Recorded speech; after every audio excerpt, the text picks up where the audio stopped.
السلام عليكم ورحمة الله تعالى وبركاته. نتمنى تكونوا بخير وعلى خير وبصحة جيدة. وصفتنا ديال اليوم ان شاء الله غتكون كيك بالتفاح اللي هذا وقته صراحة تيجي زوين وبنين وسهل، يعني دغيا دغيا تتوجد هذا الكيك. مكونات اقتصادية ونيت نستغلو هذا الموسم ديال التفاح. ندوزو مباشرة للمقادير وطريقة التحضير. هنا في واحد الاناء تنديرو 3 ديال البيضات يكونوا بحرارة المطبخ. بالنسبه للبيض هنا عندي شويه كبيبر، كديروا غير 2 بيضات كافيين. الا كان عندكم اكيد في الثلاجه فراه كتجبدوه قبل.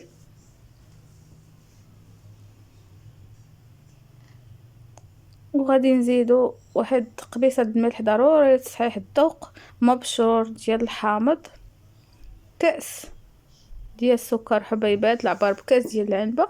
تنخدموهم كلهم مزيان مزيان بالطراب اليدوي. ممكن تخدموا بالدور كيتخلطوا مزيان، انا فضلت نخدم بالطراب اليدوي كتجي صراحه عمليه هكا دغيا دغيا تتخدم صافي. ومن بعد غادي نزيد الياغورت. هنا خدمت بالياغورت، هنا زدت الياغورت ديال البنان.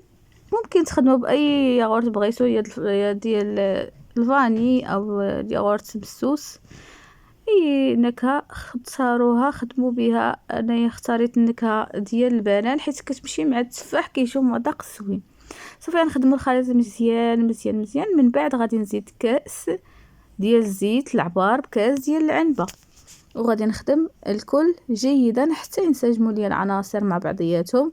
بالنسبه لهذا الخليط انا خدمته بيدي هكا بالطراب اليدوي، ممكن تخدموا بالميكسور نتوما اختاروا، او بالطراب اليدوي الكهربائي، المهم اختاروا اللي بغيتو. صافي وكنبدا نزيد دقيق، نزيد دقيق الكاس الاول، ونزيد 2 خميرات ديال الحلويات من فئه 8 غرام الوحده، المجموع 16 غرام. غادي نغربلوها مع كاس ديال الدقيق. دائما اختاروا النوعيه الممتازه. صافي وغادي نغربلوهم، ضروري ما تغربلوهم باش ما يطيحش هكا شي حاجه بحال الخميره تكون مكركبه ولا اي حاجه من الدقيق.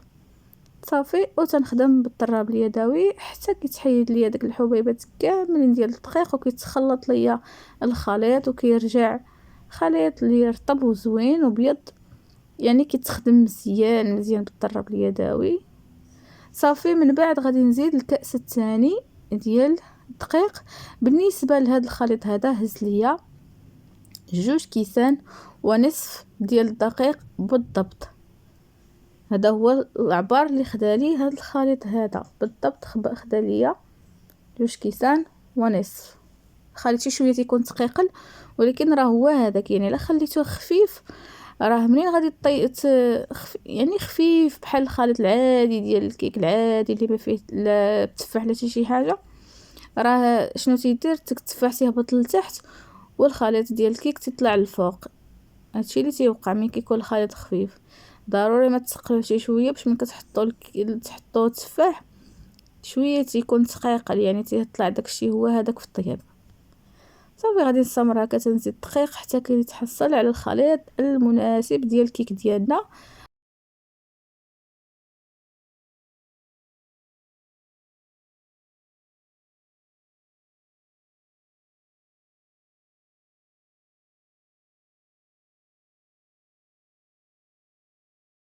ديال الخليط اللي غنفرغ فيه الكيك تندهنو بالزبده ونرشو بالدقيق ونتلاقاو. بالنسبه للدقيق ما كنضيفوش دفعه واحده، كنضيفو شويه بشويه حتى كنتحصل على الخليط المناسب، حيت الدقيق تيختلف على النوعيه، كل واحد وعنده نوعيه ديالو ديال الدقيق واللي كيشري.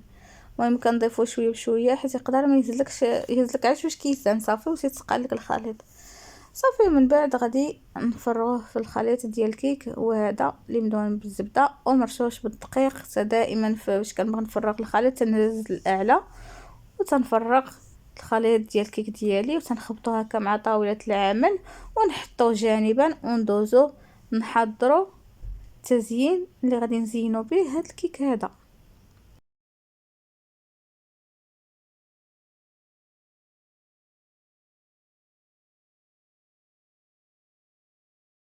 هنا بالنسبه للتزيين غادي ناخذ تفاح، انا 2 تفاحات حكيتهم، وغادي نزيد ليهم معلقه ديال السكر لتحسين الذوق. معلقة أو 2 معالق كبار ديال الكونكاسي هنا الزريعة. أي فواكه جافة عندكم خدموا بها، ولا كان عندكم بيبيت شوكولاته هما خدموا به تا هو تيجي زوين، تيعطي واحد المذاق زوين. الزبيب تا هو وساشي ديال الفاني، وخلطوا الكل مزيان صافي. هو باش غادي نزين الكيك. واللي كيبغي القرفه يدير واحد الطريقه ديال القرفه ما درتهاش. المهم اللي كيبغي المذاق القرفه يدير واحد الطريقه القرفه ويخلط الكل. وهذا هو الخليط ديال التزيين صافي. ومن بعد غادي ناخذ المول ديالي، نقاد هاد التفاح هذا على الوجه ديال الكيك ديالنا غير بشويه بشويه هكا تنقادو كامل. كيعطي صراحه هاد التزيين هذا تيجي زوين في المذاق وحتى في الشكل تيجي زوين. المهم غادي نستمر هكا تنقاد هاد الخليط هذا على الوجه ديال الخليط الكيك ديالنا صافي. ومن بعد غادي ندخلو الفرن اللي كيكون مسخن على عافيه مهيله 180 درجه، ونخليه يطيب على خاطرو. منين يطيب نتلاقاو ان شاء الله في الشكل النهائي.